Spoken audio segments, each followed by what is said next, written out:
Hello students, नित्य की तरह हम फिर एक बार आपके सामने हाजिर हैं फिजिक्स के एक नए टॉपिक के साथ। डियर स्टूडेंट्स, आज अपने जो टॉपिक हैं वो है आवर्ती गति यानी कि पीरियोडिक मोशन, दोलनी गति, ऑक्सीलेटरी मोशन, काल्पनिक गति, वाइब्रेटरी मोशन, सरल आवर्ती गति, SHM यानी कि simple harmonic motion.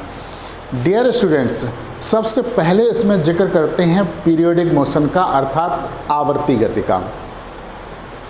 Dear students, जब एक निश्चित पथ पर गतिमान कोई पिंड, शब्दों पे ध्यान दीजिए, निश्चित पथ पर गतिमान कोई पिंड निश्चित समयांतराल के पश्चात सदैव अपनी पूर्व अवस्था में लौट आता है और इस गति को वो बार बार दोहराता है, तो इसको बोलते हैं आवर्ती गति। फिर एक बार समझिए, निश्चित पथ पर गतिमान यानी कि उसका जो रास्ता है वो निश्चित है, पथ जो है वो निश्चित है। निश्चित पथ पर गतिमान कोई पिंड निश्चित समयांतराल के पश्चात यानी कि उसका समयांतराल भी निश्चित है। निश्चित पथ है, निश्चित समयांतराल है। निश्चित पथ पर गतिमान कोई पिंड निश्चित समयांतराल के पश्चात सदैव अपनी पूर्व अवस्था में लौट आता है और इस गति को वो बार बार दोहराता है, इस घटना को वो बार बार दोहराता है, तो इस गति को बोलते हैं आवर्ती गति। और इस निश्चित समयांतराल को बोलते हैं आवर्तकाल अर्थात टाइम पीरियड। डियर स्टूडेंट्स, अब जिक्र करते हैं इसके एग्जाम्पल का, आखिर आवर्ती गति कौन सी होती है। ध्यान रखिएगा, आवर्ती गति में पिंड का रास्ता भी निश्चित है, पिंड का समयांतराल भी निश्चित है, यानी कि निश्चित समयांतराल में निश्चित रास्ते पर चलता हुआ वहीं पे आ जाता है जहाँ से गया है, और ये क्रिया वो बार बार दोहराता है। बस हो गई आवर्ती गति। और जो टाइम लगता है एक चक्कर लगाने में वो हो जाता है उसका आवर्तकाल। समयांतराल को आवर्तकाल इसका बोलते हैं। अब देखिएगा इसके एग्जाम्पल। सबसे पहले सरल लोलक, सिंपल पेंडुलम की जो गति होती है वो आवर्ती गति है।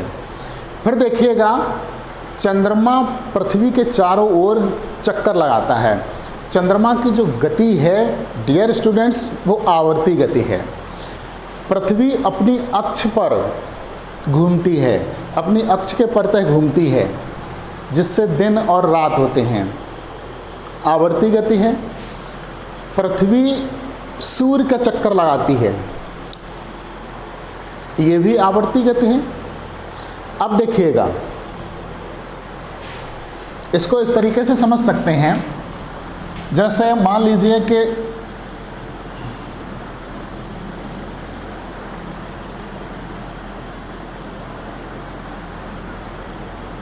सूर्य पहली कक्षा, दूसरी कक्षा, तीसरी, चौथी, पाँचवीं, छठी, सातवीं, आठवीं, नौवीं, पहली कक्षा में बुध, शुक्र और तीसरे नंबर पर पृथ्वी, यानी कि अपनी पृथ्वी, हमारी आपकी पृथ्वी। ये बुध, शुक्र, पृथ्वी, मंगल, बृहस्पति, शनि, अरुण, वरुण, यम, इस तरीके से ये 9 ग्रह हैं।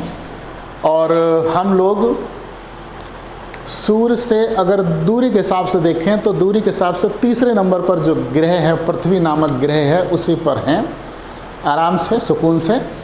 इस समय जो 9वां ग्रह है प्लूटो, यम, उसको काउंट नहीं किया जा रहा है क्योंकि उसकी डिस्टेंस अभी बहुत अधिक है। उसकी ये हालत है, कभी काउंट किया जाता है, कभी काउंट नहीं किया जाता है। जब नज़दीक होता है तो काउंट करते हैं, जब दूर होता है तब काउंट नहीं करते हैं। और फिलहाल दूरी से बढ़ते हुए क्रम में सबसे पहले बुध, शुक्र, पृथ्वी, मंगल, बृहस्पति, शनि, अरुण, वरुण, यम।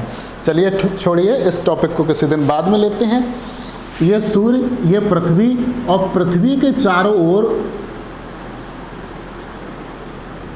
ये रहा चंद्रमा, चंदा मामा, अपना चंदा मामा। ये अब देखिएगा, चंद्रमा का पृथ्वी के चारों ओर जो चक्कर लगाने का जो रास्ता है वो भी निश्चित है, जो समयांतराल है वो भी निश्चित है, तो चंद्रमा की जो गति हो गई वो आवर्ती गति हो गई। पृथ्वी अपनी धुरी पर, अपनी अक्ष पर 24 घंटे में घूम जाती है, तो इसकी भी गति जो है वो आवर्ती गति है।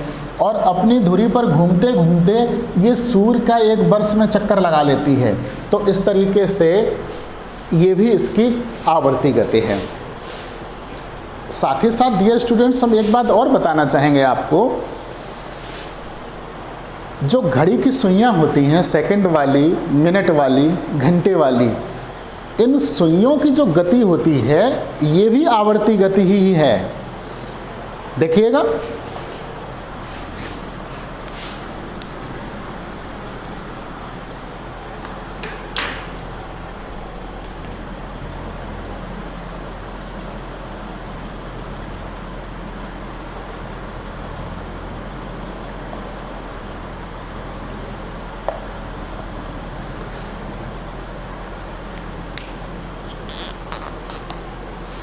ये देखिए सेकंड वाली सुई सबसे बड़ी, फिर मिनट वाली उससे थोड़ी छोटी, और सबसे छोटी जो होती है वो सबसे मोटी भी होती है, 1 घंटे वाली है।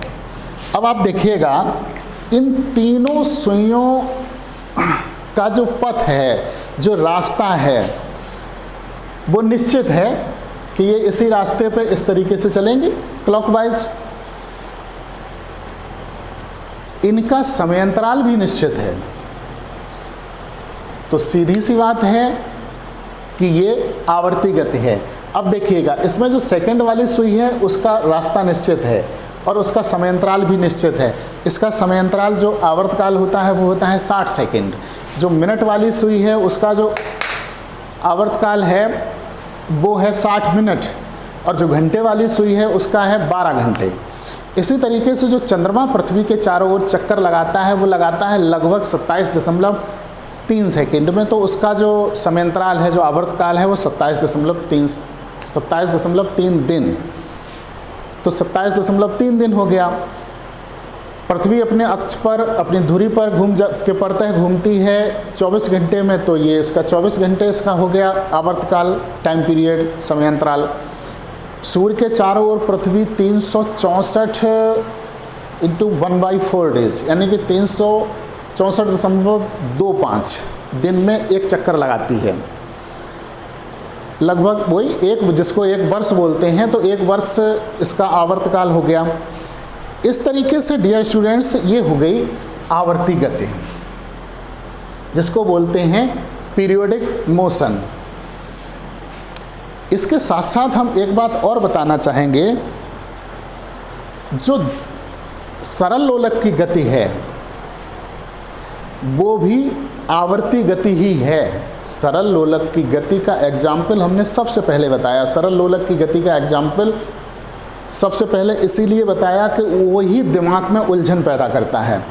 सरल लोलक की जो गति है वो आवर्ती गति का पहला उदाहरण है। उसके पश्चात ये सारे हमने जो एग्जाम्पल आपको बताए वो सारे एग्जाम्पल हैं। इसमें हम आपको बताना चाहेंगे, ये समझ गए आप घड़ी की सुइयों की गति। अब देखिएगा दोलनी गति, ऑक्सीलेटरी मोशन। इससे पहले हम थोड़ा सा आवर्ती गति पे ही जाना चाहेंगे कि जैसे आप मान लीजिए ये दृढ़ स्टैंड है और दृढ़ स्टैंड से हमने कोई ये धागा बांध लिया और धागे में एक हुक की सहायता से एक गोलक लटका दिया, बॉब लटका दिया। अब यदि हम इसको थोड़ा सा इधर खिसका के छोड़ दें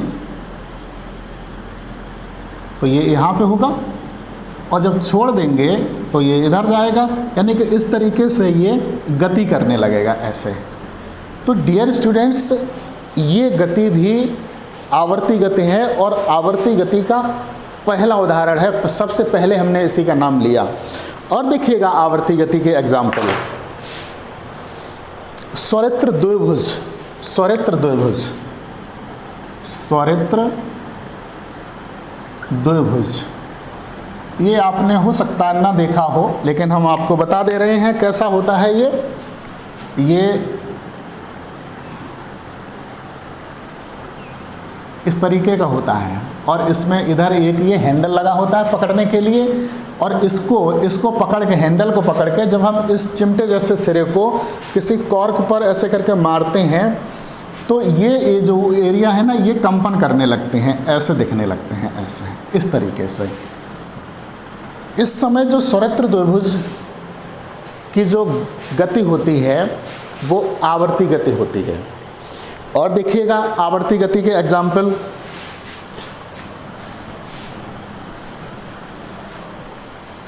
जैसे कोई हम दृढ़ स्टैंड ले लें और उससे ये स्प्रिंग लटकी हुई है और स्प्रिंग से हम कोई 2 किलो का बाट लटका दें, 2 kg। अब हम क्या करें कि इसको हम थोड़ा सा नीचे खींचें फोर्स लगा के, और खींचने के बाद इसको छोड़ दें तो क्या होगा, ये जो हमने भार 2 किलो का द्रव्यमान लटका दिया ये ऊपर जाएगा, नीचे आएगा, फिर ऊपर जाएगा, फिर नीचे आएगा, फिर ऊपर जाएगा, फिर नीचे आएगा। तो इस समय इसकी जो गति होगी डियर स्टूडेंट्स वो भी आवर्ती गति होगी। और देखिएगा आवर्ती गति के एग्जाम्पल, जैसे ये पानी भरा हुआ है कहीं पे और इसमें ये लकड़ी का टुकड़ा, ये नीचे तो थोड़ा सा अदृश्य रहेगा, ऊपर सॉलिड दिखाई दे रहा है, सूखी लकड़ी का टुकड़ा पानी में तैर रहा है। अगर हम इस लकड़ी के टुकड़े पर ऊपर से अगर फोर्स लगा दें तैरते हुए लकड़ी के टुकड़े पर, तो ये नीचे जाएगा, ऊपर जाएगा, फिर नीचे, ऊपर, नीचे, ऊपर, नीचे, ऊपर, इस तरीके से होने लगेगा। ऐसी स्थिति में इसकी भी जो गति होगी वो आवर्ती गति ही होगी, आवर्ती गति यानी कि पीरियोडिक मोशन। डियर स्टूडेंट्स, अब आप समझ गए होंगे कि आवर्ती गति किसे कहते हैं। फिर हम एक बार आपको बताना चाहेंगे कि निश्चित पथ पर गतिमान कोई पिंड निश्चित समयांतराल के पश्चात अपनी पूर्व अवस्था में सदैव लौट आता है और अपनी इस गति को बार बार दोहराता है, तो तब इस गति को बोलते हैं आवर्ती गति यानी कि पीरियोडिक मोशन। अब डियर स्टूडेंट्स बात करते हैं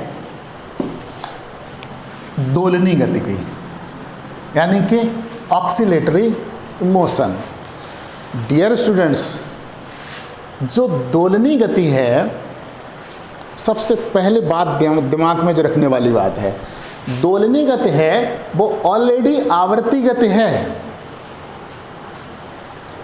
दोलनी गति पहले से ही आवर्ती गति है, यानी कि वह दोलनी गति किसे कहते हैं आप जरा सुनिए।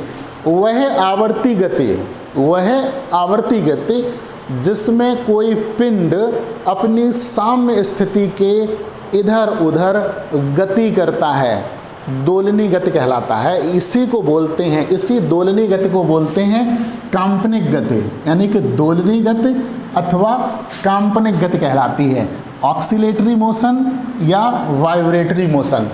फिर समझिए बहुत सूक्ष्म अंतर है इसमें। जो दोलनी गति होती है वो पहले से ही आवर्ती गति है, यानी कि दोलनी गति किसको कहती है समझिए, वह आवर्ती गति, वह आवर्ती गति जिसमें पिंड अपनी साम्यावस्था के इधर उधर, जिसमें पिंड अपनी साम्य स्थिति के इधर उधर गति करता है, दोलनी गति कहलाता है, दोलनी गति कहते हैं। और इसी दोलनी गति को बोलते हैं काल्पनिक गति। अब जरा इसके एग्जाम्पल देखिए।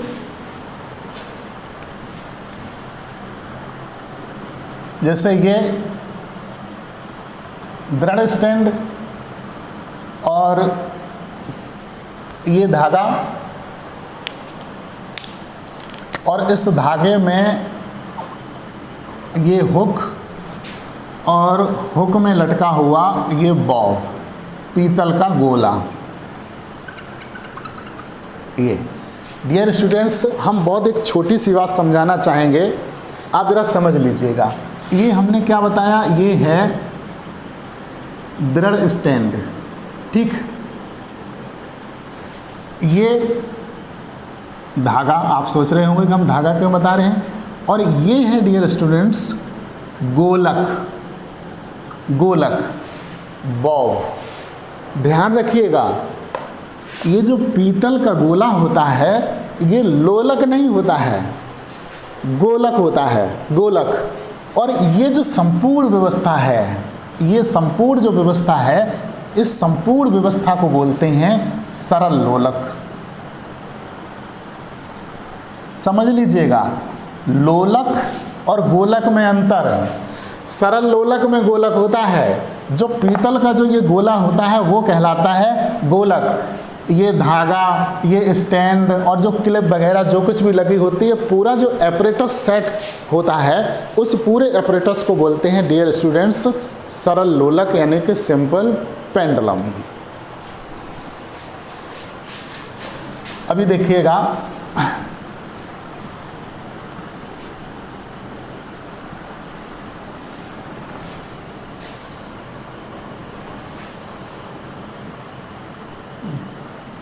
ये आपका सरल लोलक और ये गोलक, पीतल का जो गोला है, इसको हमने केवल अभी लटका दिया है। ये उसी तरीके से लटका दिया गया है जैसे कोई पेड़ की डाली हो और उस पर जो है झूला लटका दें, तो झूला ऐसा ही लटका रहेगा, उस पर कोई बच्चा झूला नहीं झूल रहा है। ठीक उसी तरीके से इस दृढ़ स्टैंड से हमने एक धागा लटकाया और धागे में गोलक लटकाया, तो ये जिस पोजीशन में लटका है उसको बोलते हैं साम्यावस्था, साम्यावस्था या साम्य स्थिति। इसी तरीके से जो झूला लटका हुआ है वो भी कह सकते हैं कि अपनी साम्य स्थिति में लटका हुआ है, साम्य अवस्था में है। अब यदि हम इसको बल लगा के इधर विस्थापित कर दें तो ये गोलक इधर विस्थापित हो जाएगा और ये गोलक आ जाएगा यहाँ पर, डॉटेड बनाया है, और यहाँ से जब हम छोड़ देंगे तो ये गोलक आ जाएगा यहाँ पर इस तरीके से, और फिर ये इधर इधर इधर इधर इधर, यानी कि अपनी ये जो पोजीशन थी, ये कौन सी पोजीशन थी, साम्य स्थिति। साम्य स्थिति के इधर, फिर साम्य स्थिति के इधर इधर, यानी कि साम्य स्थिति के इधर उधर ये दोलन करने लगता है। ये देखिए, ये साम्य स्थिति थी, साम्य स्थिति के इधर उधर दोलन करने लगता है। ऐसी सिचुएशन को, ऐसी गति को हम बोलते हैं दोलनी गति, यानी कि ऑक्सीलेटरी मोशन। लेकिन ये पहले से ही आवर्ती गति है, ये ध्यान रखिएगा। अब देखिए, ये झूला है, साम्य स्थिति में अपना लटका हुआ है, आराम से कोई बच्चा इस पर झूला नहीं झूल रहा। अब मान लीजिए कि इस पर कोई बच्चा बैठ गया, झूला झूल रहा है, तो जब बच्चे को झूला झूलते हैं तो उसको थोड़ा सा पीछे खींच के लाते हैं ना पतंगियाँ देने के लिए, और फिर उसको छोड़ देते हैं। तो इसको जब आप पीछे इधर ले जाएंगे, उसको छोड़ेंगे, तो ये जो झूला है वो इस तरीके से अपनी साम्य स्थिति के इधर उधर गति करने लगेगा। ऐसे सिचुएशन में जो झूला और झूले पर जो बच्चा बैठा हुआ है, इसकी गति जो होगी वो दोलनी गति होगी। डियर स्टूडेंट्स, इसी को बोलते हैं काल्पनिक गति, यानी कि वाइब्रेटरी मोशन। सोचने वाली इसमें बात यह है कि आवर्ती गति और इस गति में फिर अंतर क्या है। ये आवर्ती गति ही है, आवर्ती गति ही है, लेकिन वह आवर्ती गति जिसमें पिंड अपनी साम्य स्थिति के इधर उधर गति करता है, उस गति को बोलते हैं, उस आवर्ती गति को बोलते हैं दोलनी गति अथवा काल्पनिक गति।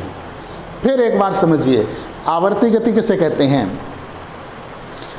निश्चित पथ पर गतिमान कोई पिंड जब निश्चित समयांतराल के पश्चात सदैव अपनी पूर्व अवस्था में लौट आए, आवर्ती गति कहलाती है, और जो समयांतराल लगता है उसको बोलते हैं आवर्तकाल। ठीक। दोलनी गति किसे कहेंगे? दोलनी गति में क्या है कि वह आवर्ती गति जिसमें कोई पिंड अपनी साम्य स्थिति के इधर उधर गति करता है। जैसे झूला झूलता हुआ ये बच्चा इधर अपनी साम्य स्थिति के इधर उधर गति करता है, तब इसी आवर्ती गति को बोलते हैं दोलनी गति अथवा काल्पनिक गति। ये दोनों गतियां एक ही हैं, दोलनी गति अथवा काल्पनिक गति। वैसे हम आपको एक बात बताएं, दोलन और कंपन में अंतर होता है। दोलन की इंग्लिश होती है ऑक्सीलेशन और कंपन की इंग्लिश होती है वाइब्रेट। आप खुद सोचिए ज़रा कि जैसे टेबल पर गिलास रखा हुआ है, कंपन कर रहा है। प्रत्येक वस्तु प्रत्येक समय अपनी स्वाभाविक आवृत्ति से कंपन करती है। टेबल पर गिलास रखा, ये भी अपनी स्वाभाविक आवृत्ति से कंपन करता है। मकान है, ये भी स्वाभाविक आवृत्ति से कंपन कर रहा है। बड़ी सी जो बिल्डिंग है वो भी स्वाभाविक आवृत्ति से कंपन कर रही है। मकान में जो खिड़की लगी है, खिड़की में जो कांच लगा है, वो कांच भी अपनी स्वाभाविक आवृत्ति से कंपन कर रहा है।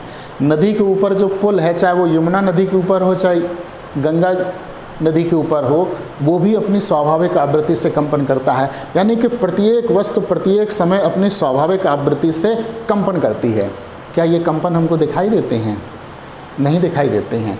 मोबाइल हम लोग वाइब्रेशन मोड पे लगा लेते हैं, कभी ऑक्सीलेटरी मोड पे लगाया? नहीं लगाया। क्योंकि जब वाइब्रेशन मोड पे होता है, क्या हम वाइब्रेट उसके गिन सकते हैं? क्या उसके कंपन गिन सकते हैं? नहीं गिन सकते हैं। या जैसे मान लीजिए कभी किसी को मलेरिया बुखार आ गया और मलेरिया बुखार में बड़ा तेज़ ठंड लगती है, तो उस समय मनुष्य का शरीर, आदमी कांप रहा होता है, क्या उस समय उसके कंपन गिने जा सकते हैं? नहीं। बहुत तेज़ सर्दी लग रही हो सर्दियों के दिनों में और उस समय इंसान एकदम ठिठुरता है, क्या उसके उस समय कंपन गिने जा सकते हैं? नहीं। मलेरिया बुखार आता है तब व्यक्ति कंपन करता है, दोलन नहीं करता है इधर उधर। ऐसा नहीं कि ज़ोर से इधर जा रहा है तो हम काउंट कर लें। तो सीधी सी बात है कि कंपन जो होते हैं वो सूक्ष्म होते हैं, उन्हें अपनी हम आँखों से साधारणतया कैच नहीं कर पाते हैं, देख नहीं पाते हैं। जैसे एक और बड़ा ज़बरदस्त उदाहरण, जैसे ये देखिए ठोस है, लोहा भी ठोस होता है। ठोस के अण जो होते हैं अपनी साम्य स्थिति के इधर उधर कंपन करते रहते हैं। फिर समझिए, ठोस के अणु अपनी साम्य स्थिति के इधर उधर कंपन करते रहते हैं। कहीं नहीं लिखा होगा कि दोलन करते रहते हैं, कंपन करते हैं। कंपन और दोलन में अंतर है। जिन्हें हम आँखों से जज कर लें कि ये हो रहा है, वो दोलन, और जो जज ना कर पाएँ वो कंपन। मकान कंपन कर रहा है, क्या हमको महसूस हो रहा, हम देख पा रहे हैं? नहीं। या टेबल पे गिलास रखा हुआ है, जज कर पा रहे हैं? नहीं। तो ये कंपन है, लेकिन हो रहे ये पता है हो रहे, लेकिन हम उसे जज नहीं कर पाते। जैसे सूक्ष्म और स्थूल का एग्जाम्पल, सूक्ष्म और बृहद। जैसे हमारे हाथ में लड्डू रखा हो, लड्डू हमको दिखाई दे रहा है कि इतना बड़ा है, पीले कलर का है, बूंदी का लड्डू है मान लीजिए, वो दिखाई दे रहा, क्या हमको उसका स्वाद दिखाई देता है? नहीं। तो स्वाद जो है वो सूक्ष्म हो गया, लड्डू जो है बृहद हो गया, मैक्रो हो गया। स्वाद माइक्रो, लड्डू मैक्रो। तो जो कंपन होते हैं वो उन्हें हम जज नहीं कर पाते हैं साधारणतः अपनी आँखों से, और जो दोलन होते हैं उनको जज कर लेते हैं। लेकिन कंपन होते वैसे ही हैं जैसे दोलन होते हैं। एक और बात, ये दोलनी गति का उदाहरण, ये भी दोलनी गति का उदाहरण, और ये दोनों ही आवर्ती गति हैं, दोनों ही आवर्ती गति के उदाहरण हैं। इसी तरीके से जो हमने अभी बताया था स्वरित्र द्विभुज, इस तरीके से ये हैंडल हम पकड़ लें और ये किसी पे मारें तो ये इस तरीके से हिलते हुए प्रतीत होंगे। तो इनकी भी जो गति होती है वो भी दोलनी गति या काल्पनिक गति है। इसको आप इस तरीके से समझ लीजिए, जैसे अपने किचन में रोटी बनाने वाला चिमटा होता है ना, उसको आप जोर से ऐसे मारिए, देखिएगा तो वो कंपन करेगा, थोड़ा बहुत तो करता ही है। तो वो भी दोलनी गति अथवा काल्पनिक गति। अब डियर स्टूडेंट्स आ गए हैं हम सरल आवर्त गति, SHM यानी कि simple harmonic motion. Simple harmonic motion और दोलनी गति में डियर स्टूडेंट्स बहुत थोड़ा सा अंतर है और आप निश्चित रूप से समझेंगे, बिल्कुल भी टेंशन मत लीजिएगा। अब देखिएगा कि सरल आवर्त गति किसे कहते हैं। सरल आवर्त गति में होता क्या है कि जब कोई पिंड अपनी साम्य स्थिति के इधर उधर, जैसे किसी बच्ची को आप झूले पर बैठा लीजिए और अभी उसको हिलाया डुलाया नहीं, तो आराम से बैठी है स्थिर अवस्था में, तो वो साम्य स्थिति है, उसकी साम्यावस्था है। फिर उस बच्चे को आप बल लगा कर पीछे की तरफ खींच के लाते हैं, यानी कि साम्यावस्था से आपने उसे पीछे की तरफ कर लिया। फिर जब आप उसे छोड़ते हैं तो साम्य स्थिति से होते हुए उधर चला जाता है, फिर उधर से इधर चला आता है। एक बात और हम आपको बता दें कि जो दोलनी गति है, जो काल्पनिक गति होती है, इसमें एक दोलन या कंपन किसे कहते हैं। एक सेकंड की बात है, समझ लीजिए डियर स्टूडेंट्स। ये थी इसकी साम्य स्थिति यानी कि साम्यावस्था। साम्यावस्था से इधर जाना और फिर इधर से साम्यावस्था की ओर आना, फिर दूसरी साइड साम्यावस्था से जाना और फिर दूसरी साइड साम्यावस्था की तरफ आना। इतने में यदि मान लो 1 सेकंड लगता है तो इसका दोलन या इसका कंपन जो है 1 सेकंड हो गया। यानी कि साम्यावस्था के इधर उधर जो गति होती है, ऐसी आवर्ती गति, ऐसी पीरियोडिक मोशन, ऐसी आवर्ती गति जिसमें कोई पिंड अपनी साम्यावस्था के इधर उधर गति करता है, तब हम उसको बोलते हैं, उसी आवर्ती गति को बोलते हैं दोलनी गति अथवा काल्पनिक गति। दोलन और कंपन में अंतर हमने आपको बता दिया है। अब हम आपको बताना चाहते हैं सरल आवर्ती गति यानी कि simple harmonic motion. Dear students, आप जरा इस पर गौर फरमाइए कि ये देखिए, ये जो रास्ता इसने अख्तियार किया है ये तिरछा है। बच्चा झूला झूलता है तो वो भी ऐसे ऐसे चलता है, इस तरीके से, यानी कि बीच में नीचे, इधर ऊंचा इधर ऊंचा। ये सरल आवर्त गति नहीं है, ये दोलनी गति है। ये सरल आवर्त गति नहीं है, ये दोलनी गति है। लेकिन हमने अभी क्या कहा कि जब कोई कण अपनी साम्य स्थिति के इधर उधर सरल रेखा में गति करे, ये ऐसे ऐसे न जाए, ऐसे ऐसे जाए, तो वह गति सरल आवर्त गति होती है। और इसकी विशेषता ये होती है कि इस पर साम्य स्थिति की ओर लगने वाला प्रत्यानयन बल सदैव साम्य स्थिति से किए गए विस्थापन के अनुक्रमानुपाती होता है। अभी समझाते हैं।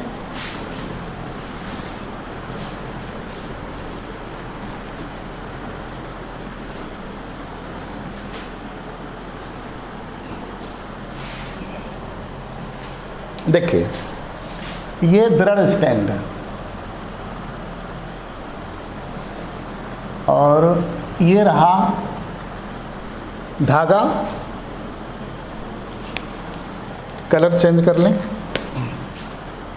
और ये रहा गोलक का हुक और ये रहा गोलक।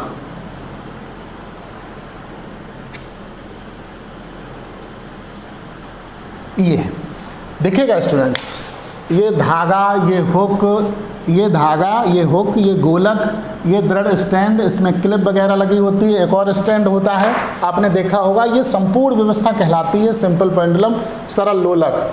और ये जो पीतल का होता है ये कहलाता है गोलक। अब यदि हम इसको इसकी साम्य स्थिति से विस्थापित करके छोड़ दें,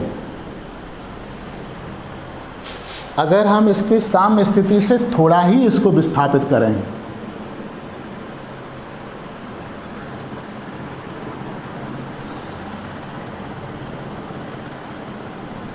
ये तो ये इस तरीके से गति करने लगेगा और इसकी जो गति होती है ये सरल रेखी गति होगी, सरल आवर्त गति होती है।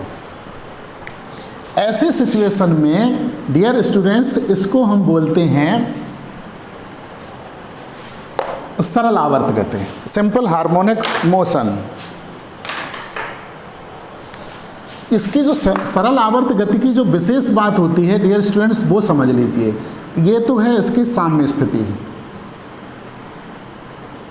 साम्य स्थिति, जो हम इसकी साम्य स्थिति से इधर जो विस्थापन करते हैं, जब जितना हम इसे दूर ले जाएंगे उतना ही इस, जैसे ही हम इसको यहाँ पे छोड़ेंगे तो साम्य स्थिति की ओर एक बल लगता है, उस बल को बोलते हैं प्रत्यानयन बल।